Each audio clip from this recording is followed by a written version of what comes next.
On News 5 Live, Commissioner of Police Chester Williams says that security cameras at the police station do not show that Ulysses Roca was beaten by police officers.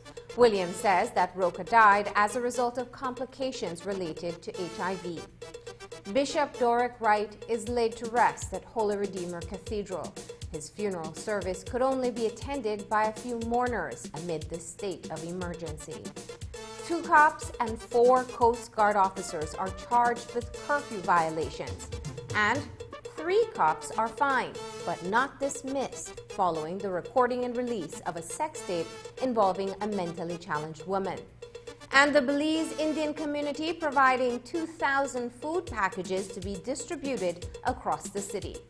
Details of these stories and more coming up in tonight's newscast.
Welcome to News 5 Live for April 22nd. I'm Marlene Cuellar.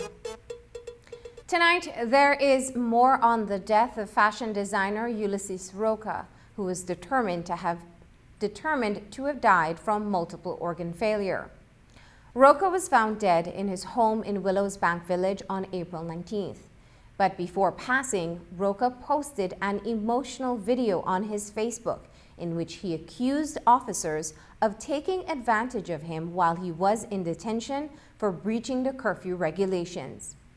In the video, Roca's jaw was swollen and he accused the arresting officer of hitting him.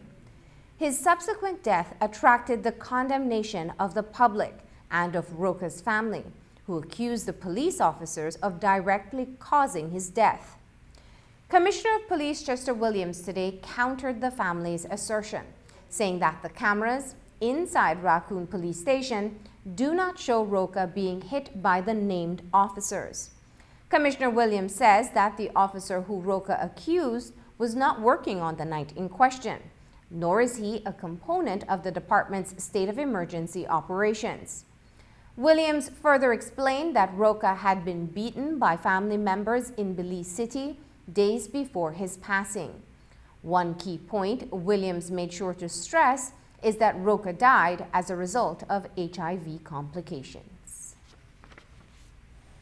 The surveillance video from within the police station and the cell block showed the police encounter with him, and at no time during his stay at the police station was he ever beaten by the police. That was revealed by the video footages.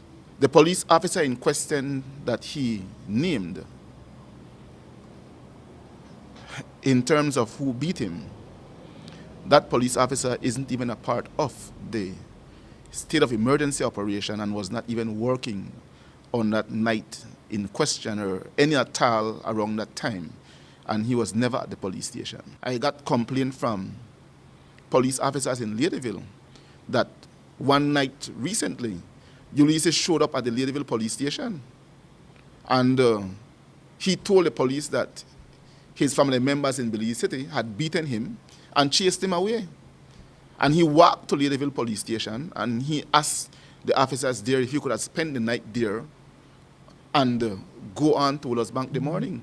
And the officers allowed him to stay at Ladyville police station because of the fact that his family had, according to the officer, beaten him and chased him away. This is not how you treat a human being, right?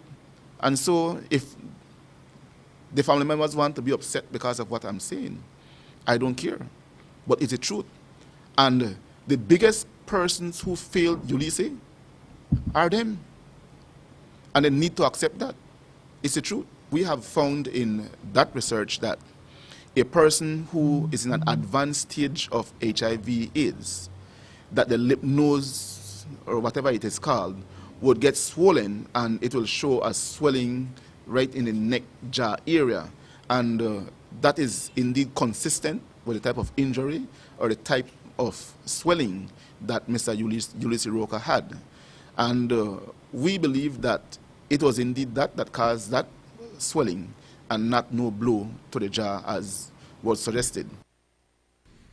A number of police officers have come under fire for their brutish behavior and abuses against citizens. As for the officer who videoed and ridiculed Roca while he was in detention, Chester Williams says he is being dealt with. That officer is Police Constable Chris Stain, who is expected to be charged internally for an act of prejudice to good order and discipline. Behaviors like those by police officers cannot be countenanced. And as such, the investigation have yielded that it was Police Constable Christine who had recorded the video. And how it ended up on social media, that's a different story. But he was the one who actually recorded the video.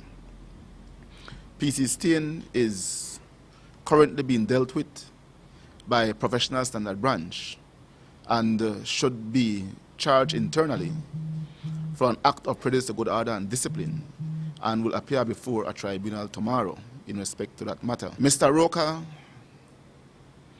have family members. I looked at the video with Mr. Roca in terms of when he was taken, his body was taken from the home in Willows Bank. And it makes me wonder if in fact he had any relative who cared about him, because the condition under which he lived was surely not one that human beings should be living under. And during our investigation, we came across a video with his family members cursing him, telling him that they're not going to hell with him, telling him that they don't want to see him around and that he should leave their home, and for all they care, he can go into a hole and just die. I don't see how I could say such words to a person that is supposed to be my brother or my sister. It is sad. And these are the same people now who are crying foul in the media, pretending to have cared about Mr. Ulysses. Now, just prior to that interview with the Compol, Chair of the National AIDS Commission, Laura Longsworth Tucker, said that she was devastated on how the case of Ulysses Roca evolved over the last few days. On Tuesday, along with the Ministry of Human Development and the Office of the Special Envoy, the NAC came out against the purported treatment of Roca at the police department and his inability to access necessary care. As to the issue of whether an autopsy was done, Longsworth Tucker shared the standards put in place by the World Health Organization in terms of medical personnel dealing with HIV-positive patients.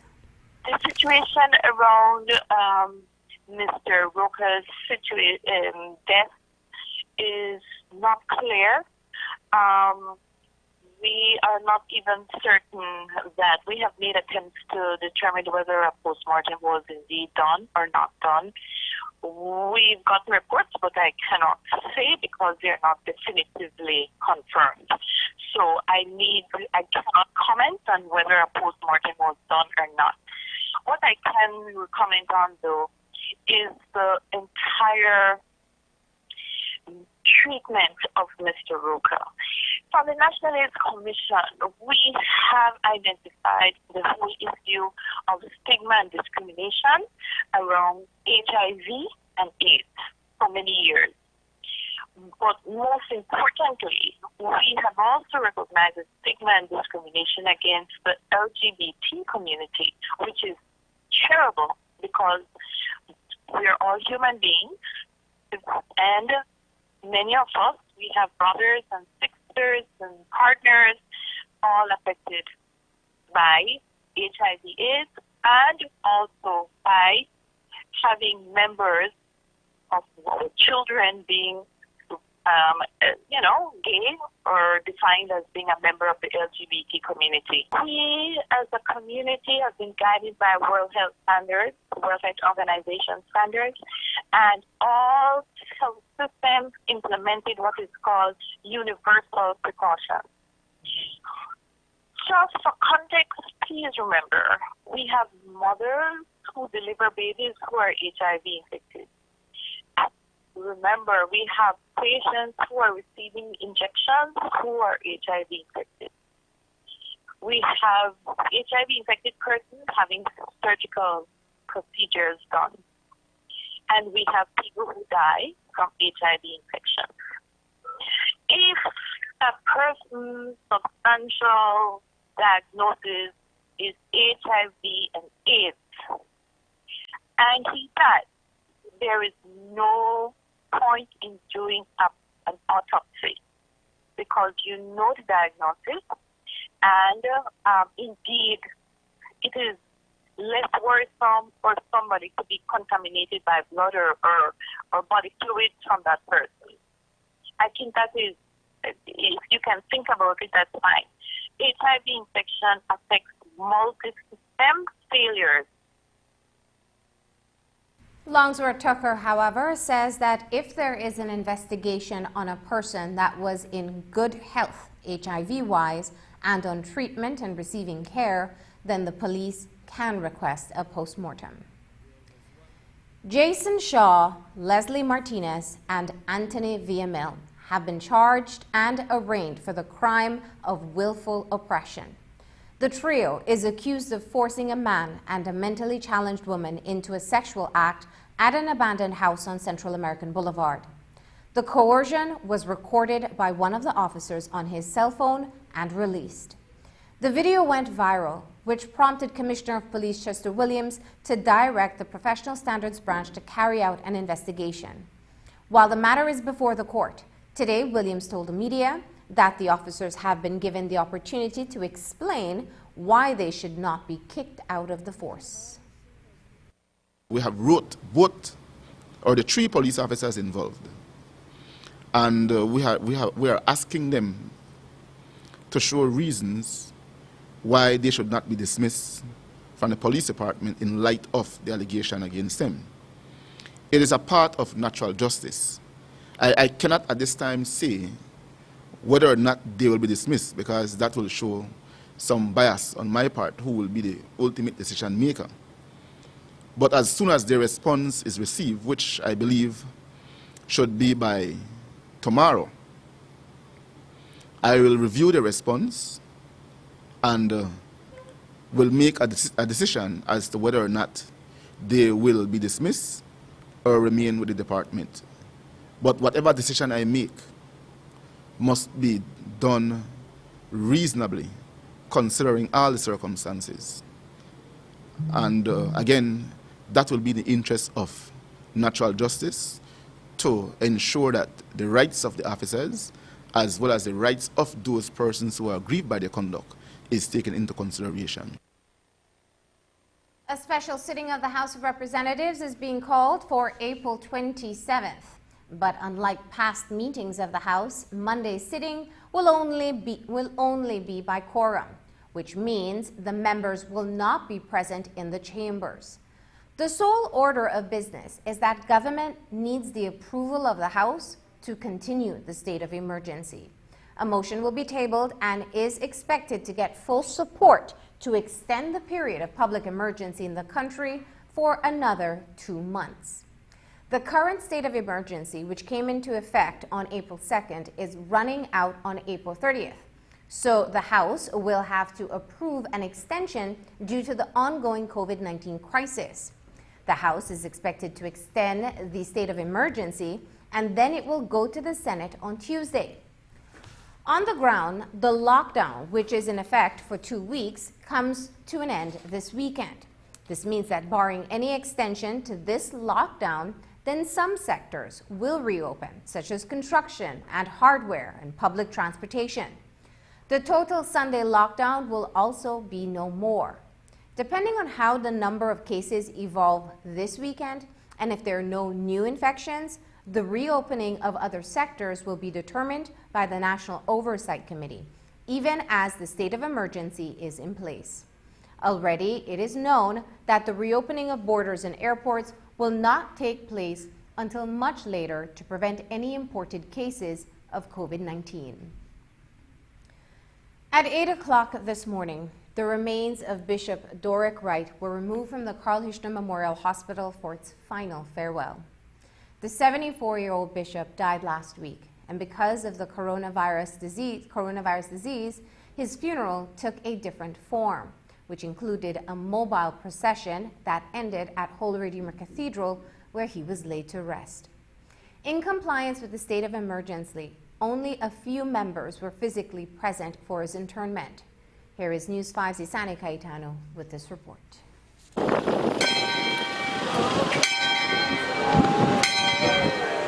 A procession of vehicles led by a hearse made its way through Belize City this morning, passing in front of 5 Catholic churches before culminating at Holy Redeemer Cathedral. At St. Ignatius, the atmosphere was funereal, as one parishioner strummed a guitar while reciting the lyrics of How Great Thou Art. In reverence, a small group of mourners stood on the sidewalk as the motorcade drove by. I see the stars, I hear the rolling thunder. Your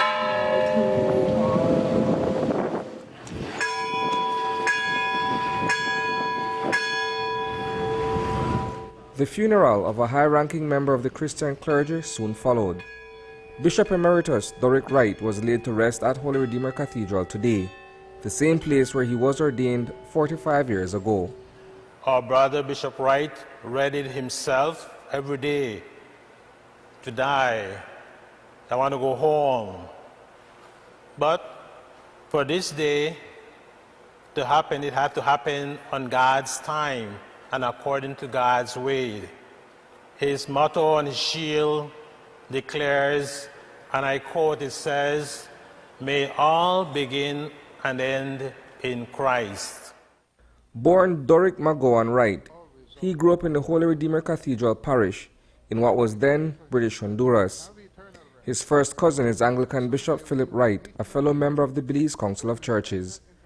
The member churches and organizations of the Belize Council of Churches, along with other churches, the wider Christian community here in Belize, and my own Anglican colleagues and parishioners are included in this list of those expressing their appreciation for the faithful witness and ministry of Bishop Wright. On April 4, 2002, Wright was consecrated at St. John's College as auxiliary to the late Bishop O.P. Martin. He was appointed Bishop of the diocese 4 years later and installed by Archbishop Luigi Pizzuto on January 23, 2007. We're expression of condolences come in from all over the world to us, to our church. The Holy Father, Pope Francis, through his Secretary of State, expressed his sadness to the passing of Bishop Doric Wright. The nuncio in Trinidad sent his condolences. We have secretaries of nuncios in the past. Two are now in the Philippines. And they also remember Bishop Wright and they send condolences. Bishop Wright's interment, like the preceding memorial mass, given the time of his death amid the COVID-19 crisis, was physically witnessed by a handful of mourners. Despite being a former senator, the traditional pomp and circumstance by representatives of government was noticeably missing from the ceremony. Reporting for News 5, I am Isana Cayetano. There's much more news after the break, so stay tuned. Planning your next vacation.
Ministry of Health has not reported any new cases of COVID-19. But while that is encouraging news, the government will be extending the state of emergency up until the end of June. In its weekly cabinet meeting on Tuesday, several issues were discussed in regards to the COVID-19 crisis. One of the pointed issues is the agro-processing sector, which is severely impacted by the disease.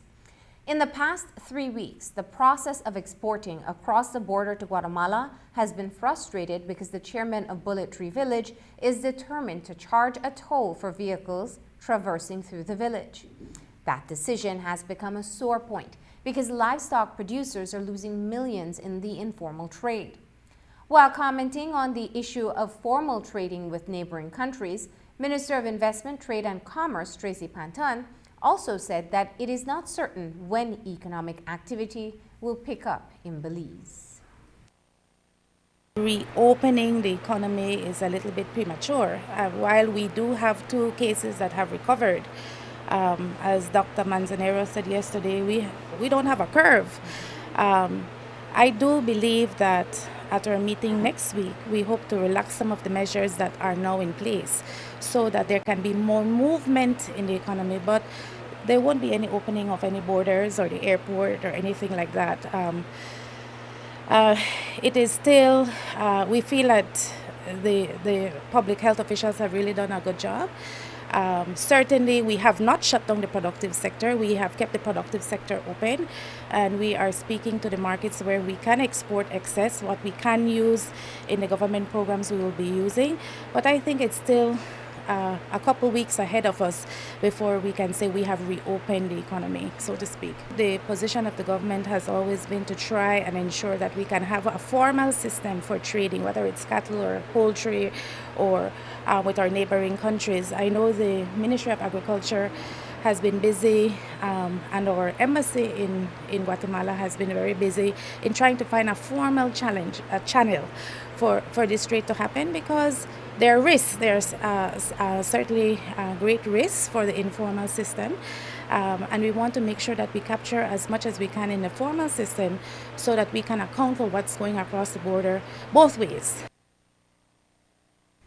Minister of Investment, Trade and Commerce Tracy Panton today confirmed that the Cabinet Subcommittee for Investment is reviewing 2 proposed projects linked to the expansion of the Port of Belize in Port Loyola area of Belize City.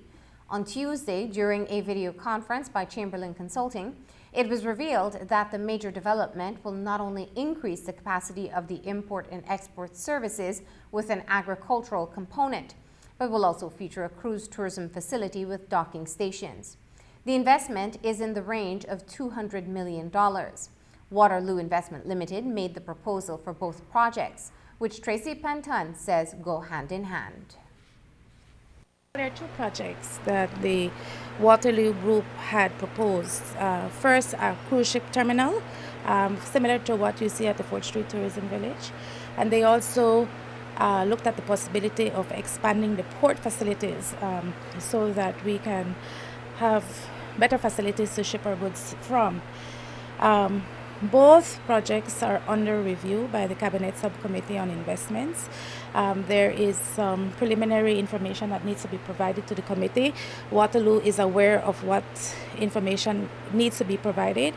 I can tell you that the government is clear that the one project cannot happen in isolation of the other, that we need to improve the port facilities in Belize City. We want to keep, obviously, our stevedores employed. That's a big consideration for us as a government.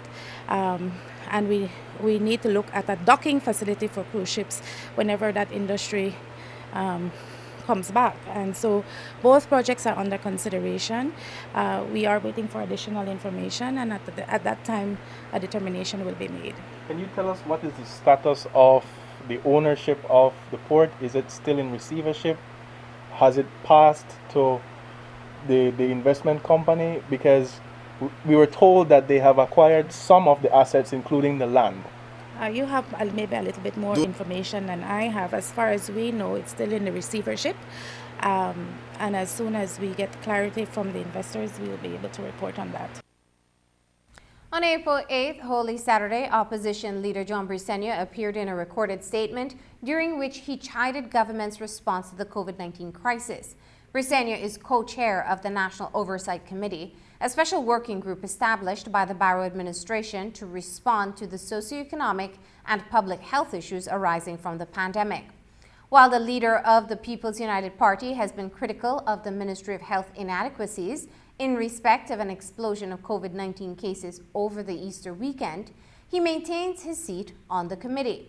In speaking with News 5, Briceño says that there have been marked improvements despite government not finding itself in an ideal situation to confront the challenges stemming from the coronavirus.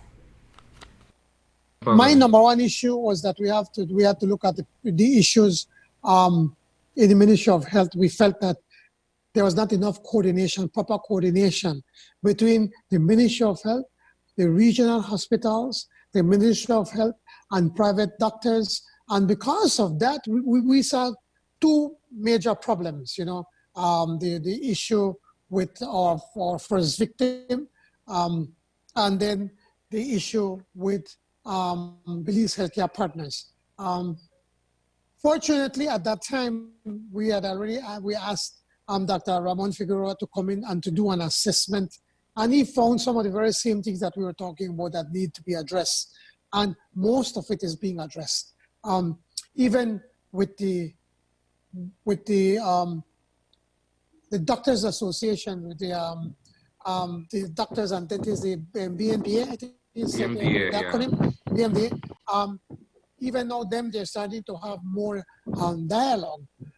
Mind you, I believe that Dr. Manzanero, has been doing a pretty good job. That he's been working day and night. We've been saying to Dr. Manzanero, you need help. You can't do it all alone.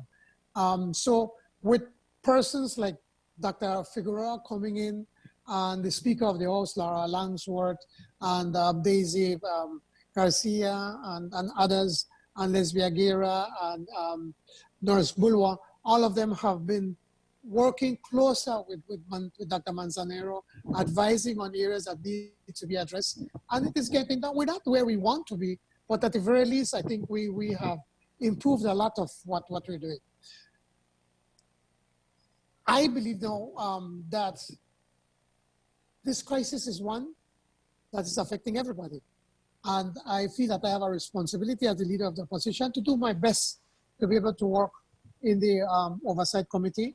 And as long as I feel that I can be helpful, I will continue to work in the Oversight Committee.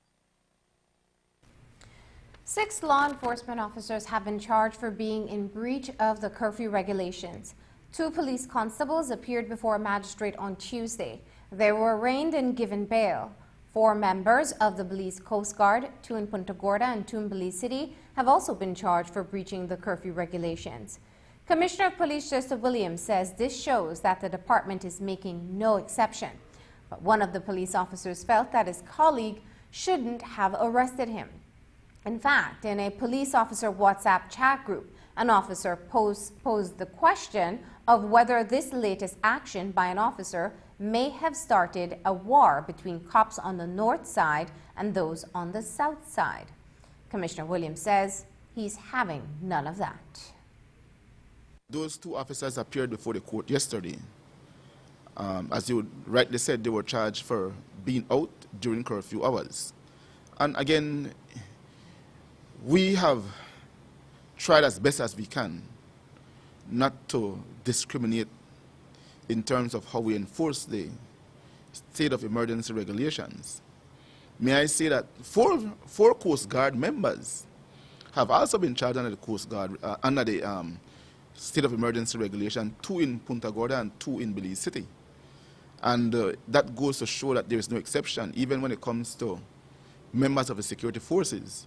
If they are out during the curfew hours, they are not working, they must have a valid reason to be out. And if the reasons for them being out does not fall within the state of emergencies regulation, then they are in violation and they are not immune from prosecution. And so in those 6 cases, those officers have been charged. These guys are saying, well, I don't know why Northside officers charge we. You know, like it's an agreement that we shouldn't be charged because we're untouchable. We're law enforcers, lawmen. Well, my thing to them, and I saw the text message, which was sent by one of them. And I immediately called his commander, and I said to his commander, you need to speak to him. Because one, he recently was re-enlisted, and 2, he is still on probation. And if it is that you are going to display behaviors that is consistent with gang members, talk about beef and war, then we don't want you among us. And if it is that he believed that a war has begun between North and South side, we're not going to have it. He will go on war at home. The Belize Police Association's president, Corporal Eldon Arzu, and Commissioner of Police Chester Williams are at it again.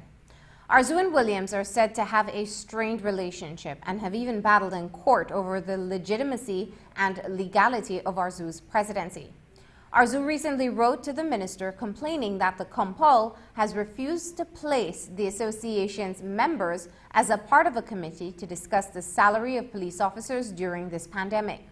Williams says that Corporal Arzu broke protocol and will be referred to the Professional Standards Branch. I just got whims of that letter from the CEO. Apparently, Mr. Arzu indeed wrote a letter to the minister. I have not seen that letter. And if the CEO had not told me about it a few minutes ago, I would not know that he had wrote a letter. Nonetheless, the police department is a disciplinary organization.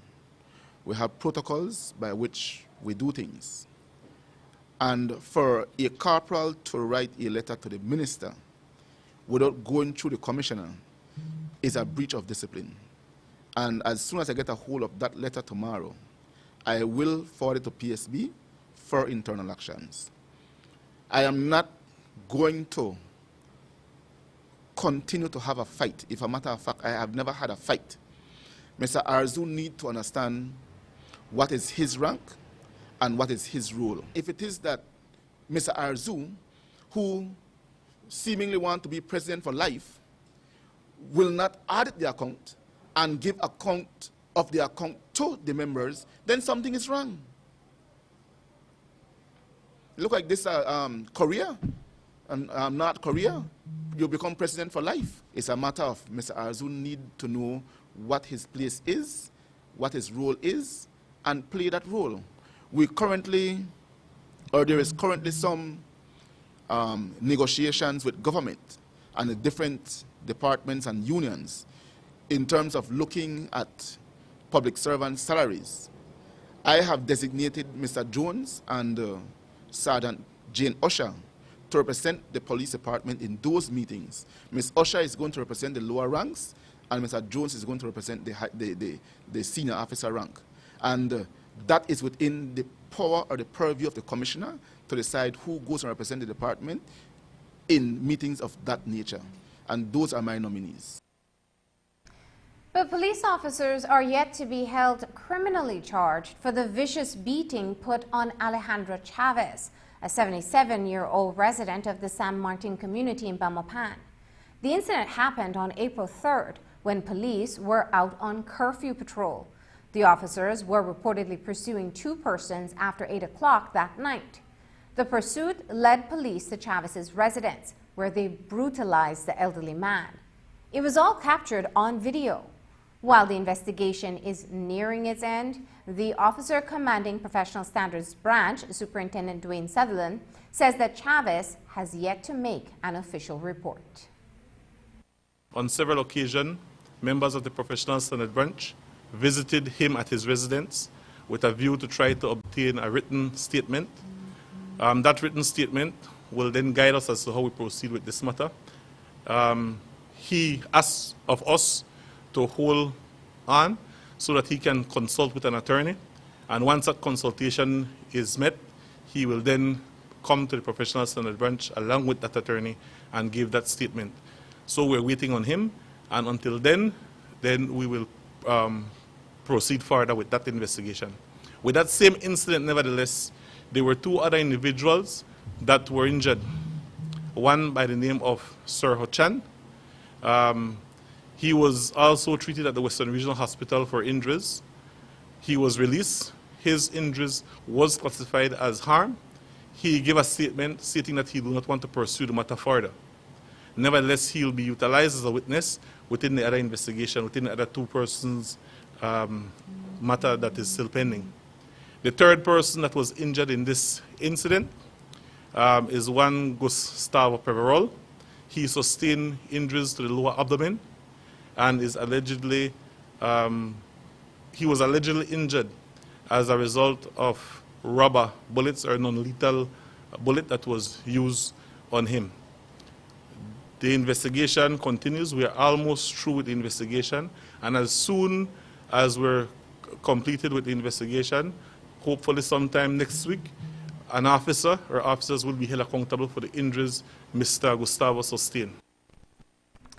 Meanwhile, in San Ignacio, 2 police officers were held accountable for using excessive force on Gilberto Velasquez. Velasquez was detained for breaching curfew regulations on April 19th. A video of Velasquez limping out of the San Ignacio police station was shared on social media, which prompted Police Commissioner Chester Williams to direct the Professional Standard Branch to conduct an investigation. The investigation led to Corporal Melbourne Hill and Constable Derwin Garcia being charged for the crime of harm. There was one Gilberto Velasquez who reported to the Professional Standard Branch in Belmopan that police on the 19th of April utilized certain force against him, causing certain injuries. As a result of that information, we conducted an investigation where we learned that on Sunday, the 19th of April 2020, sometime around 1 p.m., police were conducting patrol somewhere within the Hillview area of Santa Elena when they come across Mr. Velasquez. He was stopped and he was questioned as to his movements on public road. He then fled from the police. The police eventually caught him on San Pedro Street, Santa Elena. He was then taken to the police station where he was charged for failing to provide reasons out of curfew. He was arraigned on Monday for those charges. He pleaded guilty and he was fined $2,000. The investigation revealed, nevertheless, that the force utilized against Mr. Velasquez or the injuries caused on him were not justified. The commissioner again have directed that those officers be held accountable in accordance with the law. And today, 2 officers from the San Ignacio Police Formation were jointly charged with the crime of harm. Those officers' names are Melbourne Hill, Corporal of Police, and Derwin Garcia, Police Constable. After the break, Ask the Experts focus on education matters from students to teachers.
The Belize City Council, like other municipal governments around the country, has been feeling the effects of the COVID-19 pandemic. One of its employees, Hubert Pipersburg, was the fourth person to have contracted the virus, and he was also the first patient to die from the disease. With the lockdown of the country, the council had shut down its offices, and its staff is on a pay cut. With a major drop in its revenue stream from taxes, Today News 5 asked Mayor Wagner about how City Hall was coping with expenditures. It requires planning. Obviously, planning has always been at the forefront of this council. If you notice that the waste control group has still been picking up garbage, that has not missed a beat. Our cemetery operations continue, our works operation continues. Maybe at a smaller scale, but the point is you have to plan. As an organization, you must plan so that you could mitigate the associated risks that comes with impacts such as this, negative impacts such as this. So I believe that this has been a test for us as a council. Many councils would have fallen, Belize City would have fallen, but we have in place the planning mechanism that had ensured that our staff got paid. You never hear nothing from our staff complaining. It may be at a half pace, half salary, but it's a shared sacrifice. Everybody is taking this sacrifice. We never asked that COVID come on Belize, and so our staff understands this. The unions, we've been working along with them to understand this, to get us through this period. And I'm certain that when we get through this period, those deferred payments that they didn't receive, they will get it down the road. So it's a win-win. Even as City Hall has closed its doors for now because of the state of emergency, there are a number of essential services being provided, including sanitation and market vending. Other services, such as the licensing of vehicles, the renewal of driver's license, and payment of taxes, can be done online. Mayor Bernard Wagner says that they are working virtually from home. We have tried to ensure that we operate within the confines of the SI and the regulations, which says that you have to respect social distancing. So what we have been doing is doing this in a virtual. We have set up a virtual mechanism for those individuals and residents who need to renew their licenses. There is our web page, our BelizeCityCouncil.org web page, and you go right there and it gives you clear instruction. Actually, yesterday a client called me and said, "Listen, this thing works." He said, "I just renewed my license and so forth and so forth." And so it just takes the person the time to really acquaint him or herself to the platform, and it's a very easy platform. But we know there are many others who cannot access this, so we continue to look at the situation day by day, and hopefully within a week or two, based on the results that has been coming in with the new cases, we feel that we're looking forward to that day when we could all get back into the normalcy of life. They get their receipt, and that receipt serves as a means to ensure that you have gotten your license, and then they print it out, and if you want it delivered, it is delivered to you as well. So we do have that mechanism in place. Deputy Chief Education Officer Cecilia Ramirez-Smith was the featured guest on today's Ask the Experts webcast. Students are at home doing home-based learning, and so the Ministry of Education is adjusting its programs. Smith presented further details outlining the Ministry of Education's response and action taken for pre-primary, primary, and secondary education during this period of the state of emergency. She says that a number of methods will be used to offer short lessons to students during the state of emergency. She explains. At the pre-primary and primary levels, what we are trying to do is we're going to use online resources. The main platform would be the Ministry of Education's website, www.moe.gov.bz, and we are going to upload weekly lessons on that platform for students at the pre-primary, which is, as we know it, to be preschool, as well as primary. The next thing we're going to do is we are going to reformat those same lessons in a package that will be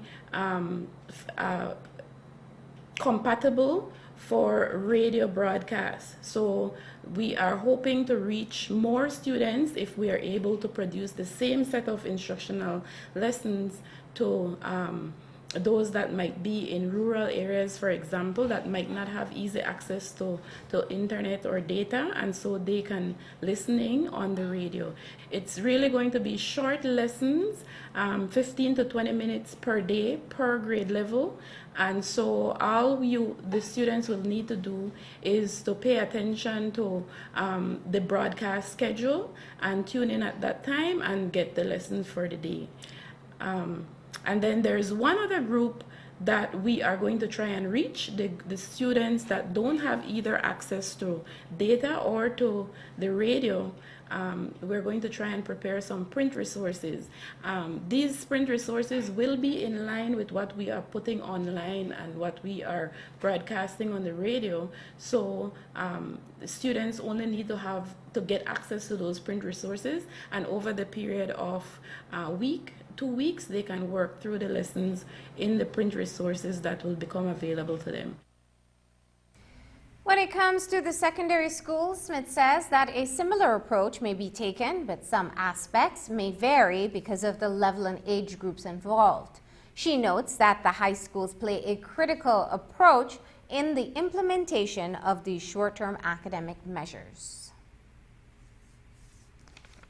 And continuing on the matter of education, Cecilia Ramirez-Smith says that the lessons and work being given to students from the pre-primary to high school levels must not be assessed for grades. She says that the work itself is to keep students engaged and to help reinforce important skills, but not meant to be structured formal work that would require long hours of work and elaborate projects.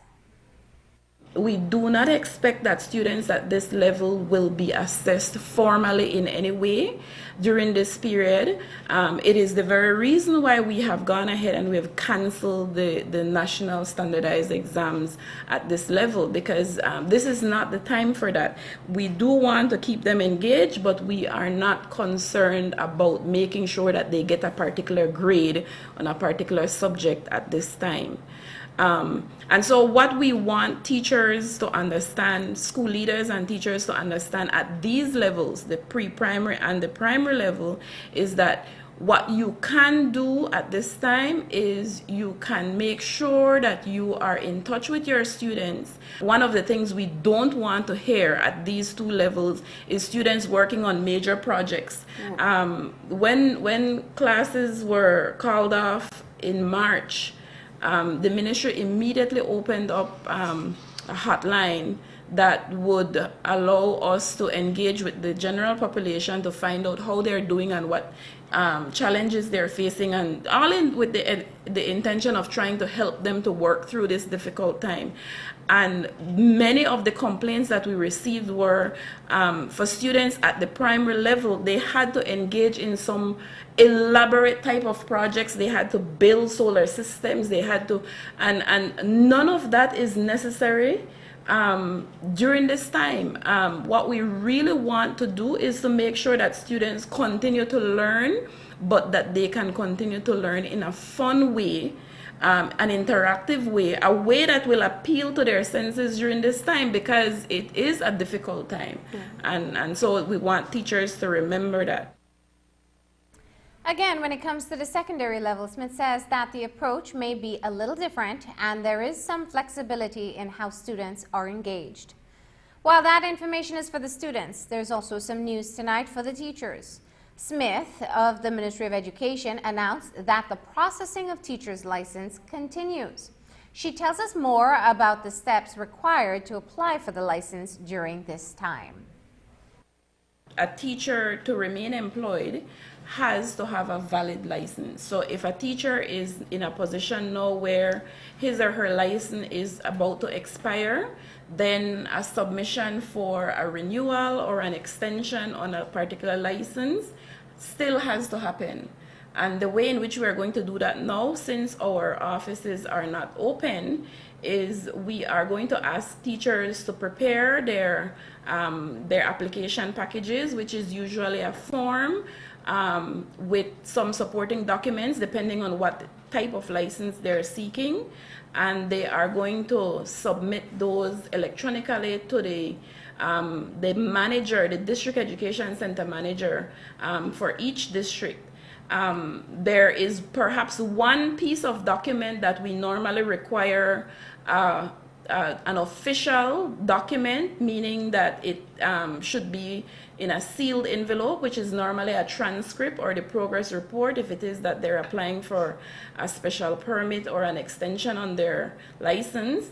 The chief education officer has indicated earlier this week in another forum that we are going to talk to the institutions, the local institutions that offer training programs for teachers, to ask them to reroute those documents directly to the ministry so that teachers don't have to be concerned about getting those.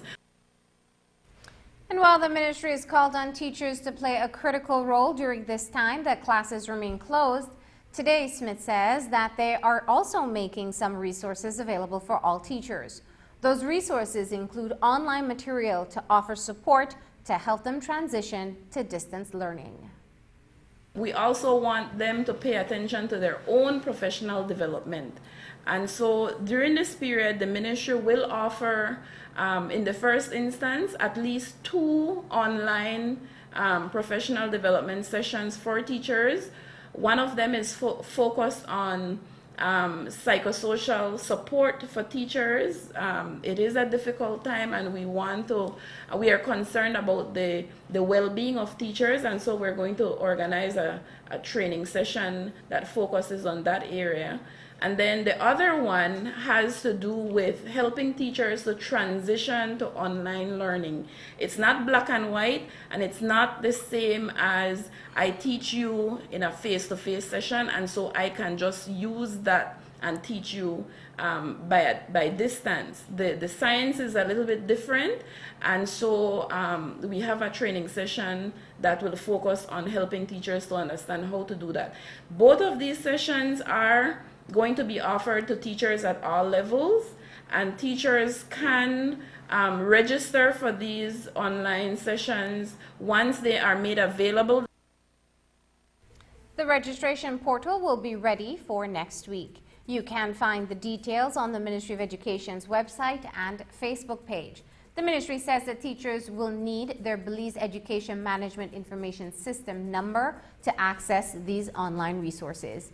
If you don't have your number, you are asked to call 631-4450. When we come back, the Indian community steps up to the plate with food essentials for the city.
The latest organization to reach out to persons affected by COVID-19 is the Belize Indian community.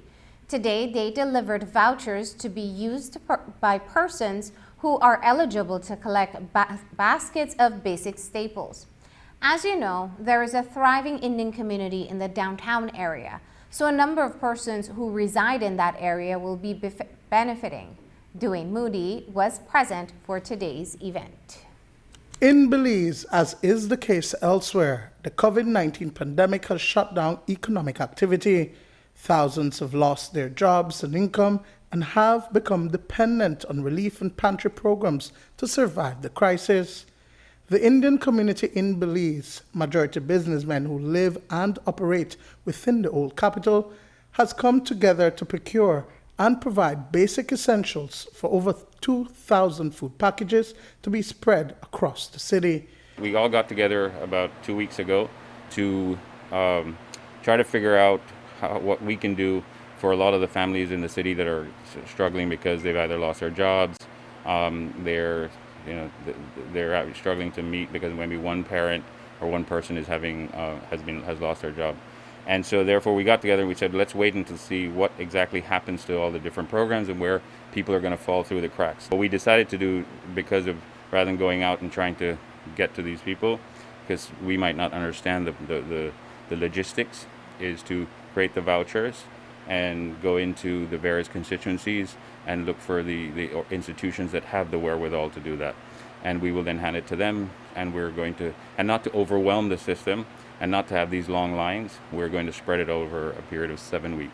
Today, a first tranche of vouchers to be distributed were handed over to the Albert constituency area representative, Tracy Panton, as well as PUP standard bearer for the area, Paul Thompson.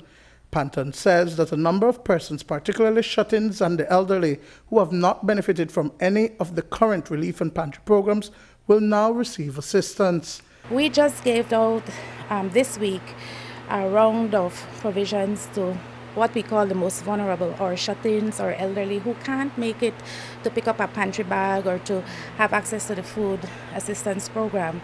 So in another 2 weeks, we will be sharing these vouchers primarily to the most vulnerable, those who we have assessed have not been served by the government initiatives that are in place and who may require the assistance. We took a visit to the Water Walkers Community Center on Albert Street in downtown Belize City, which has been identified as the official distribution center for the packages. The Belize Indian community partnered with Julie Miguel of Water Walkers, which will utilize its resources to package and distribute the packages for the next 6 to 7 weeks. As part of the process, we were going to now work with Water Walkers Community Center, which is on Albert Street, and she has, in the past, used single mothers from the community to help build programs, and so they're going to help us to package and distribute these to the individuals. The entire project is currently at $80,000. Each package is about $40. We have it in front of us right now, and it has the staples, your rice, beans, which you can never do without. Rice, beans, sugar, flour. There's even toilet paper, because we know that's an issue apparently. I still haven't figured out the toilet paper thing yet, but I think there's an issue with it. Cereal and some of the other staples, oil and all them. We wish we could give more in the package, but one of the things we were trying to do is to give to as many people as possible. Also receiving 100 vouchers was Belize City Mayor Bernard Wagner.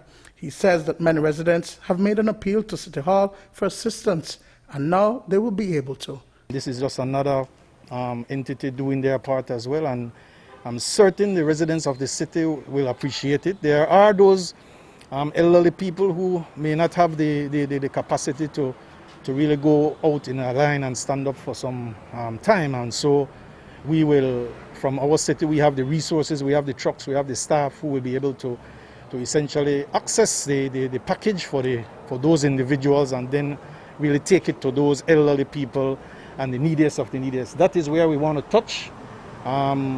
We don't put aside anyone that haven't been able to access a package, but the elderly and those people that are on the margins, we want to ensure they get there in as well.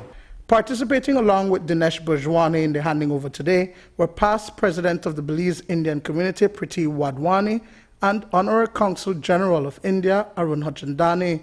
Dwayne Moody for News 5. Ensuring that affected persons are fed during the COVID-19 pandemic is a priority. Government, NGOs, the private sector, as well as the religious community have been engaged in food distribution. So today, Bishop A. Moses Benguche of the Methodist Church, Belize, Honduras district, got a big boost for the church's relief programs. The bishop received $60,000 from the Lord Ashcroft COVID-19 Relief Fund. On receiving the funds from the Belize Bank's Denise Godfrey, the bishop said the money will grow their efforts in providing impartial assistance as well as counseling to residents living in the rural areas of the country.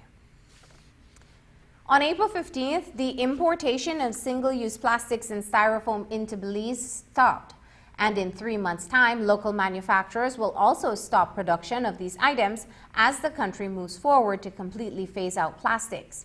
In January, we reported on the Environmental Protection Regulations 2020, which was signed into law to reduce plastic and styrofoam pollution. That piece of legislation prohibits the importation, manufacturing, sale, and possession of a list of single-use plastic and styrofoam items. CEO Dr. Percival Cho of the Ministry of Forestry, Fisheries, Environment, and Sustainable Development gave us an update on the phase-out process. The DOE were on schedule to begin the process of monitoring the importation from January up to April 15th, when importation became unlawful. So as of April 15th, no more permits were being issued for the importation of the prohibited items. And if I can run over those just again briefly, those are the plastic plates, spoons, knives, forks, and bags, as well as the styrofoam plates and other utensils. And so those can no longer be imported as of April 15th, according to the law. And the next step would be the prohibition on manufacturing of these products, because there are some local manufacturers, and that will take place in July 15th. So local manufacturing would cease by July 15th. 3 months later, local sale would be also prohibited. So the stores would be unable to sell any of these items that is listed. 3 months after that, and this is the final point, then possession becomes illegal of these items. So that leads us into the 1-year phase-out period, so up until March following year. Dr. Percival Cho outlined that while the current state of emergency has caused a holdup for some of the work needed to be done, Belize is still expected to meet the deadline set to complete the phase-out. In regards to challenges that we face, yes, the state of emergency has put some sort of restrictions on how quickly DOE can move, because everyone is sheltering at home at the moment. However, the permitting system that DOE has was made to be online, and so at the time up until April 15th, they were able to process and deal with any permits that came in. In terms of enforcement, well, as soon as we get out of the state of emergency period, DOE would begin the process of doing its spot checks, mobilization with the Customs Department to ensure that during that state of emergency period, everything was as per laid out in the law and there was no importation. Okay, so we're still in schedule to meet the phase-out target, right? Yes, as far as I know, the DOE had, like I said, expressed some challenges with regards to being able to effectively move along their implementation and their on-site checks and their field work that they need to do. Because of the state of emergency, they have expressed some challenges, but I haven't had any requests or any suggestions that the timeline be extended. It's written in the law as is. Any changes to the timeline would have to be reflected again in law. So it's not an easy thing to change the timeline. So As it is now, we're on schedule. The timeline stays as written in the law, as I just outlined, and within a year's time, or less than a year's time, the phase out should be completed. Coming up after the break, a virtual meeting of the Alliance of Small Island States, which Belize chairs.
The third and final day of the Placencia Ambition Forum concluded today. The government of Belize hosted the three-day forum, which brought together the Alliance of Small Island States via the internet. The discussion focused on the central theme of increasing ambition and safeguarding the Paris Agreement. The forum also highlighted the importance of keeping the drumbeat of action alive as the global community contends with the most consequential health pandemic in the century. Keynote speaker was Prime Minister Dean Barrow, who pointed out that while the focus now is on COVID-19, stakeholders cannot forget the sort of calamity that nations can face if climate change is not addressed. Now, with the novel coronavirus, the whole world is being ravaged by a persistent, insidious force. A ferocious health storm has sprung up. The promising shores, espied from the vantage point of New Year optimism, have all but disappeared. There is now a seemingly impenetrable fog that occludes our vision. Sadly though, being overtaken by catastrophes is all too familiar to small island and low-lying coastal states. Nature, aided by man's agency, perennially unleashes extreme weather events upon us, and there will never be a vaccine for, nor an immunity to, the sorts of calamity that we routinely face. So now, the health pandemic is also an economic disaster.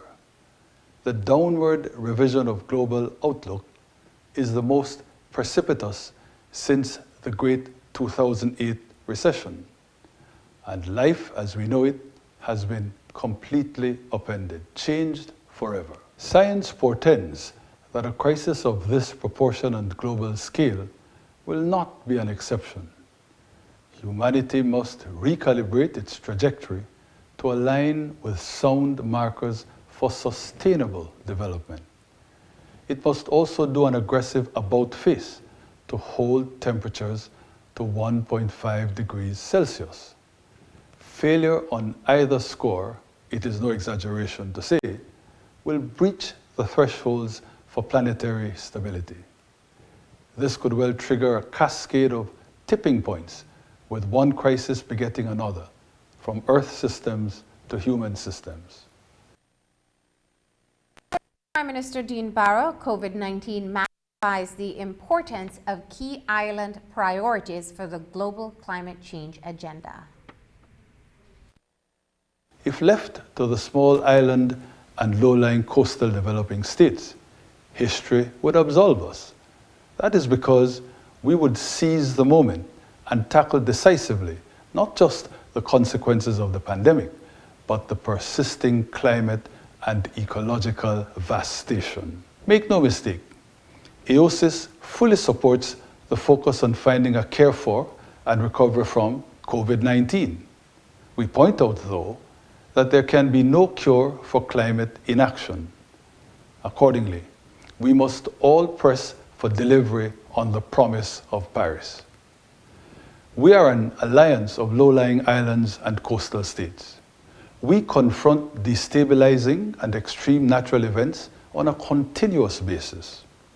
These exogenous shocks, coupled with endemic structural challenges, routinely threaten our development and place the 65 million people across SIDS at daily risk.